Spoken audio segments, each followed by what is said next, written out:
योगी की टेबल पर पहुंची दीपक गुप्ता की फाइल, एक्शन से हिल उठा गोरखपुर, मिट्टी में मिल गए दीपक के गुनहगार। जो ऑफिसर कर चुका 150 एनकाउंटर, उसे योगी ने गोरखपुर भेजा। दीपक गुप्ता का असली गुनहगार मिल गया। सिर की 6 हड्डियां टूटी, हाथ पैर में मिले घसीटने के निशान। आपको रुला देगी दीपक गुप्ता की पोस्टमार्टम रिपोर्ट। गोरखपुर में जो हुआ, अखिलेश यादव उसे जंगल राज बता रहे हैं, लेकिन जो यूपी पुलिस अपराधियों को लंगड़ा करने और एनकाउंटर के लिए जानी जाती है, आखिर ऐसा क्या हुआ कि योगी आदित्यनाथ के गोरखपुर में ही यूपी पुलिस असहाय हो जाती है। दीपक गुप्ता के मां बाप की सिर्फ एक ही मांग है कि उनके बेटे के साथ जो हाल हुआ, वही हाल गुनहगारों का किया जाए। दीपक गुप्ता की जो पोस्टमार्टम रिपोर्ट आई है, उसे देखकर आप भी रो देंगे।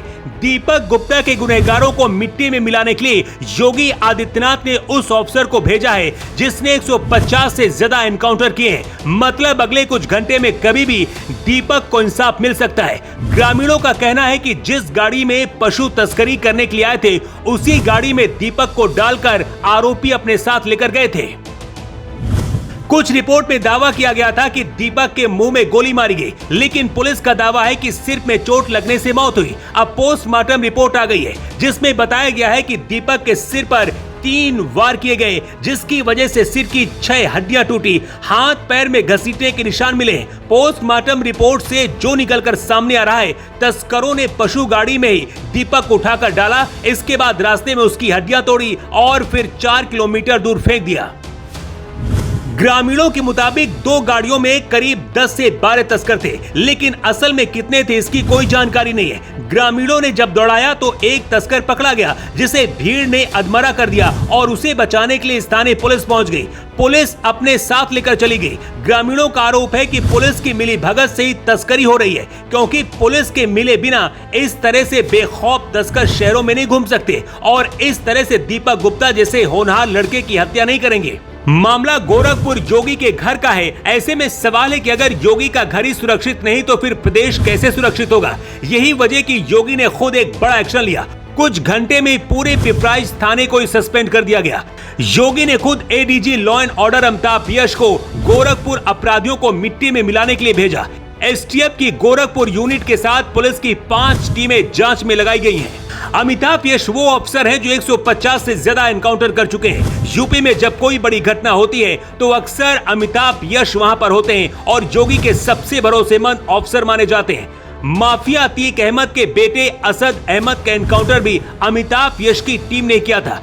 इसलिए अमिताभ यश का गोरखपुर खुद जाने का मतलब है दीपक गुप्ता के आरोपियों को इंसाफ के तौर पर एनकाउंटर इनाम में मिल सकता है। गोरखपुर बिहार और नेपाल बॉर्डर के करीब है, इस वजह से तस्कर यहाँ और ज्यादा एक्टिव है। ऐसा कई बार देखा गया है कि पुलिस की मिलीभगत से ही ऐसी घटनाएं होती हैं। सवाल ये भी है कि जब दीपक गुप्ता के गुनहगार तांडव मचा रहे थे, उस दौरान रास्ते में पड़ने वाली चौकियों में तैनात पुलिसकर्मी कहाँ थे? सबसे ज्यादा तस्करी रात में होती है और उस दौरान पुलिस क्या कर रही थी? गोरखपुर में पुलिस पर सवाल उठाए जा रहे हैं, लेकिन सिर्फ मामला पुलिस का नहीं है, यहाँ मामला राजनीतिक भी लगता है। कैसे, समझिए।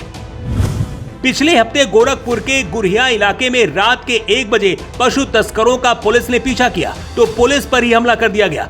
पुलिस की गाड़ी में ठोकर मारकर पशु तस्कर भाग गए थे। पत्थर लगने से दारोगा के सिर में चोट आई थी।